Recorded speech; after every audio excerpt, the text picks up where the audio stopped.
La verdad es que es fantástico venir al programa, a estarlos oyendo, debatir todas estas cosas. A ver, Martín, dame tu punto de vista de esto. Antes de entrarle a derechos laborales, antes de entrarle a tus temas, dame tu opinión en el extranjero, a la distancia. Dame tu opinión acerca de este debate que me parece a mí fascinante. Mira, yo creo que independientemente de todos los comentarios que han sido bastante profundos y que pienso que la intención del presidente Andrés Manuel es bastante sincera, pero aún así todavía pienso que nos estamos quedando cortos porque... la verdad es que cuando hablamos de la conquista de México, ¿verdad? Estamos pensando en que efectivamente hubo algunas guerrillas, unas guerritas entre los aztecas y los españoles. Bueno, los españoles hicieron pacto con los de Jalapa, los tlaxcaltecas, no, perdón. Es otra cosa que nunca hemos olvidado, por favor, son tonterías, ¿no? Sí. O sea, hicieron esto para derrotar al reino azteca, pero después de la derrota, vino la derrota de los otros pueblos, aún de los aliados, ¿sí? Y la verdad, nosotros debiéramos de estudiar un poquito más el por qué nosotros somos mestizos. Si ustedes miran, por ejemplo, hacia el sur, hacia las comunidades de Guatemala, Honduras, etcétera, esas comunidades no son mestizas. O sea, son pocos los mestizos que existen. Es más las personas de origen de origen indígena, ¿verdad? O si te vas un poco más al sur, ¿verdad? Ve hacia Chile, Argentina, allí son blancos. Son blancos que llegaron de España, de Alemania, de un montón de otros países, ¿verdad? Y también reprimieron a los indígenas y los marginaron hacia lugares inhóspitos, ¿verdad? Pero si tú vas a Chile o vas a Argentina, la mayoría de la raza son personas blancas. Sí, en Chile los mapuches siempre fueron relegados. Siempre los pusieron en la torre. Sí, ¿no? O sea, yo creo que habría que profundizar un poquito. Y hay varios libros y creo que muchos no son muy difundidos porque realmente dicen verdades, pero la conquista que sucedió después de la conquista fue el asesinato de los hombres. A los niños los asesinaban los españoles, los golpeaban contra las paredes para deshacerlos. A los niños, porque no había, y por eso no tenían hombres para reproducir la raza. Nosotros por eso somos bronce. Oye, fíjate nada más, Martín, Toño, amigos, lo que se me viene a la mente de todo esto que está sacando el debate provocado por Andrés Manuel López Obrador y estas cartas. ¿Para qué empieza a ver? Fíjate nada más cómo se tendría que reestructurar las clases de historia de México. Sí, los libros gratuitos de la SEP, de la Secretaría de Educación Pública, porque Andrés Manuel lo deja muy claro.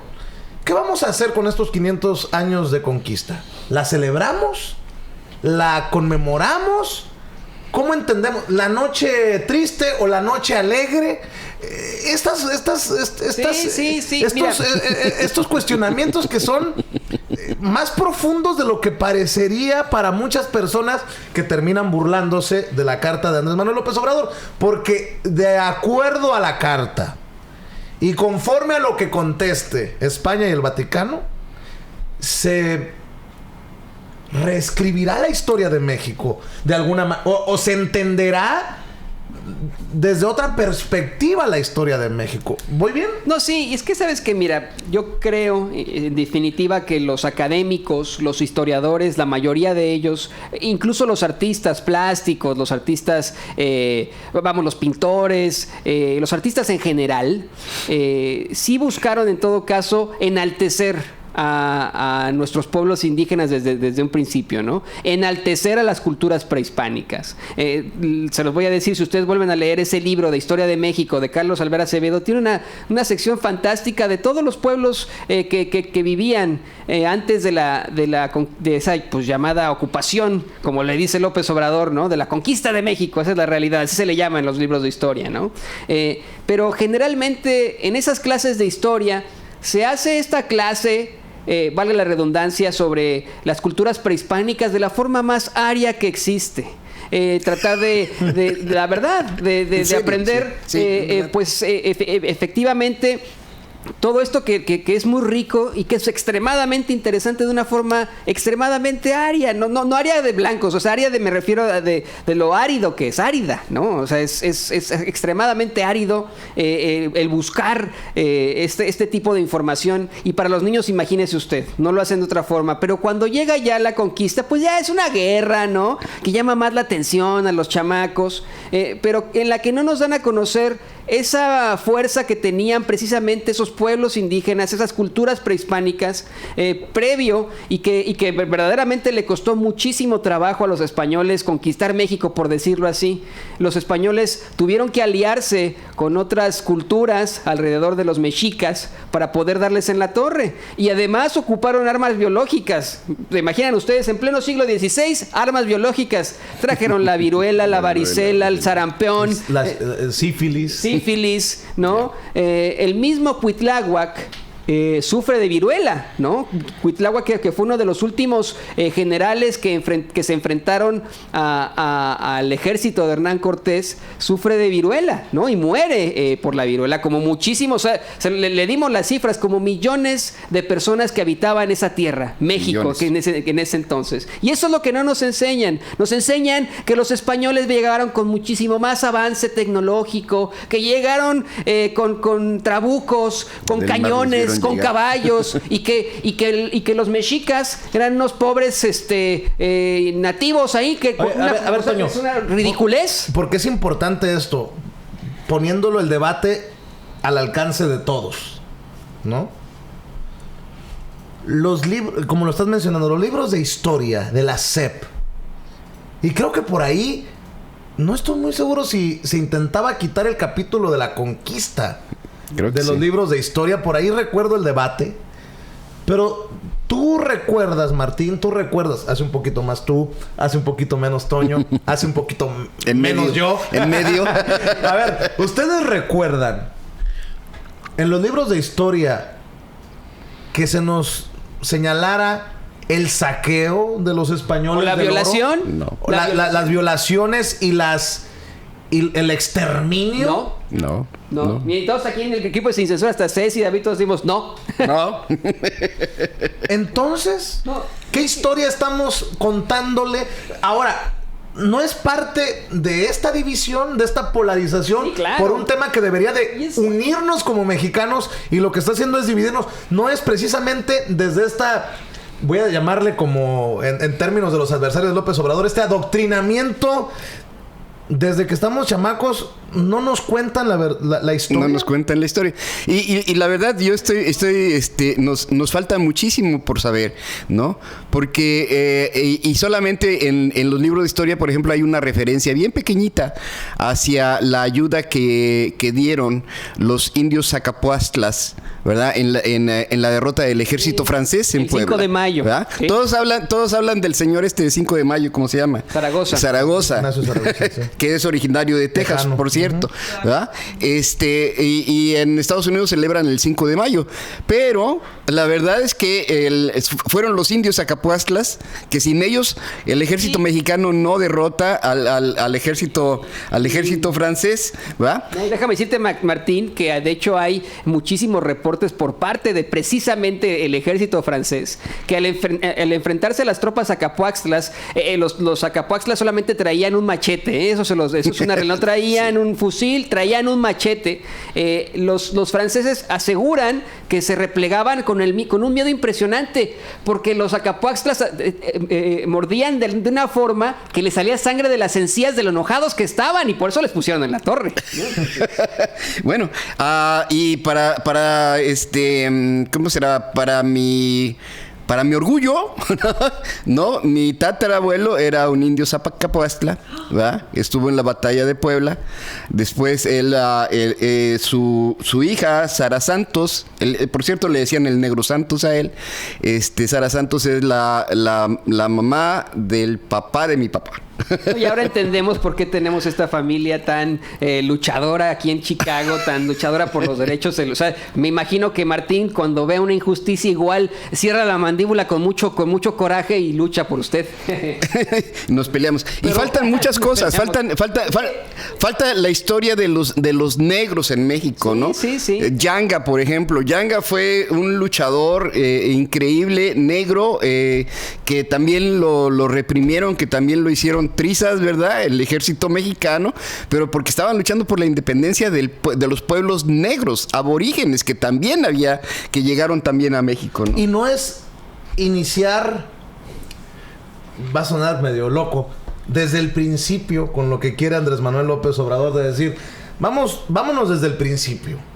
Nos disculpamos y reconciliamos a los pueblos originarios violados y me refiero a violados, exterminados, violados, mujeres, todo. Los pueblos originarios violados para la reconciliación, y de ahí nos vamos poco a poco reconciliando a los pueblos, al México negro, a los yaquis, como decía Andrés Manuel. Es más, fíjate nada más que hermoso. Para mí es hermoso, a pesar de que es una trágica historia, y siempre lo he analizado porque amante de la historia yo también. Tú sabes que hicimos un documental que se llama Una injusticia olvidada, por la deportación masiva de mexicanos y mexicanoamericanos durante la década de los 30 de acá de Estados Unidos, expulsados por su color de piel, por verse mexicanos. Y en ese clavado a la historia te encuentras pues las vejaciones que estaban ocurriendo, las violaciones a los derechos de los ciudadanos chinos en nuestro país. Escuchar al presidente de México decir, yo me voy a disculpar con los migrantes chinos que fueron perseguidos, asesinados en nuestro país, es de orgullo. Sí. Porque vamos a acabar pronto, ni modo que digan que Peña Nieto era un conocedor de la historia. Pero un conocedor de la historia como Andrés Manuel López Obrador, que diga con humildad, nos vamos a disculpar con los pueblos. Imagínate lo que generará en la comunidad china mexicana. Cada vez es más fuerte, ¿eh? Los chinos en Mexicali, por ejemplo, platicaba con Miguel Torruco, el secretario de Turismo de México, hace unas semanas. Me decía que van a inaugurar, para rescatar precisamente el origen chino, que es muy fuerte en Mexicali. Si quieren comer una comida china sabrosa, vayan a Mexicali, Baja California. O a Tijuana. Que van a inaugurar un centro comercial y van a inaugurar una plaza con esa temática de los chinos. Imagínate lo que generará en China, por ejemplo. Pues con más razón se van a emocionar los chinos y van a invertir en México. O los que están en México ya invirtiendo generarán una reconciliación con la historia y generarán una unidad. Así lo veo yo. Y también deberían de sentirse orgullosos los españoles. Los españoles que se han beneficiado de nuestro bendito México, que fueron acogidos por el general Lázaro Cárdenas del Río en los 30 por la guerra civil en España. Que los españoles se sientan orgullosos de decir, este cabrón me representa como mexicano español o español mexicano, como le quieran llamar. Yo creo que es más profundo. Y muchos dicen, no, que quiere cambiar la temática por los abucheos, que quiere cambiar la temática porque hoy se está debatiendo la reforma educativa. Bueno, hay debates que que ya no se pueden aplazar más. No, y a ver, fue durante la visita a Centla, ¿no? O sea, pues por eso se hizo o sea, ni modo, esto ya está en la agenda desde hace meses, ¿no? Que se iba a platicar sobre esta conmemoración de los cientos de años de la batalla, ¿no? Entonces esto es por eso, no se vaya con la finta, ¿no?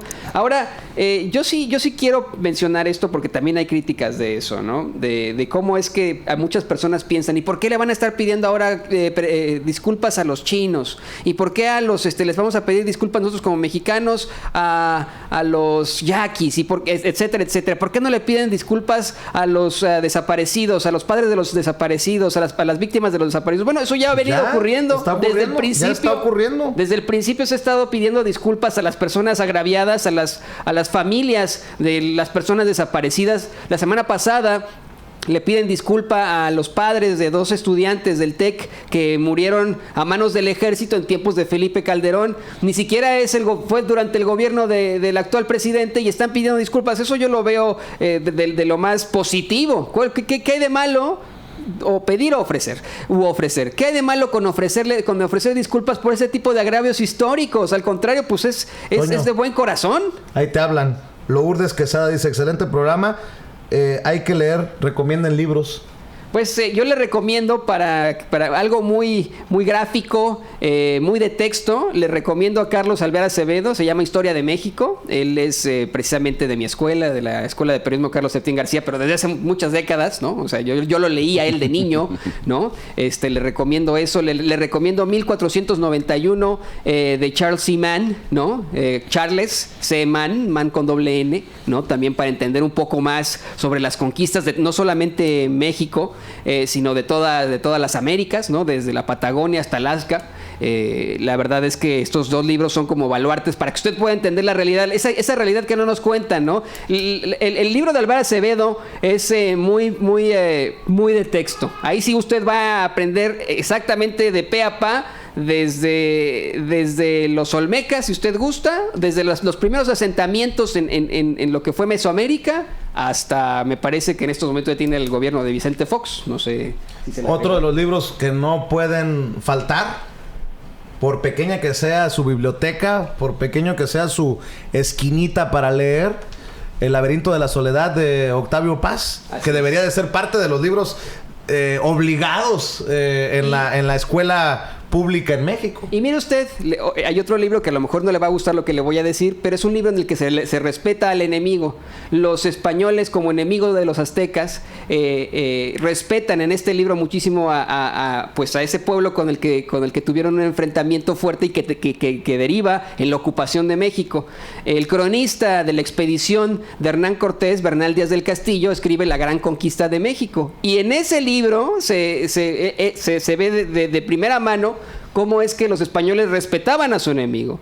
Llega Bernal Díaz del Castillo a Tenochtitlán, a la gran Tenochtitlán, y dice que todos se quedan maravillados de lo que ven. Hombres que han estado en ciudades como Constantinopla, como Barcelona, como Roma, Londres, y llegan de pronto a Tenochtitlán y dicen, nunca hemos visto algo igual, algo más avanzado que esto. Imagínese usted, ahí sí lo respetaban. ¿Por qué nosotros, como mexicanos hoy en día, usted como español que nos está viendo, si nos está viendo, ¿por qué pensar que los mexicas o las demás culturas en Mesoamérica eran de gente nativa? Bueno, no, para nada. Había muchísimos otros avances. Simplemente estaban en momentos históricos distintos y fue un choque de culturas que resultó en algo extremadamente terrible y a la vez no. A la vez resultó en esta conjunción de ideas, en esta conjunción de razas que es lo que deriva hoy en nosotros mexicanos, nosotros guatemaltecos, nosotros salvadoreños, nosotros peruanos, nosotros colombianos, etcétera.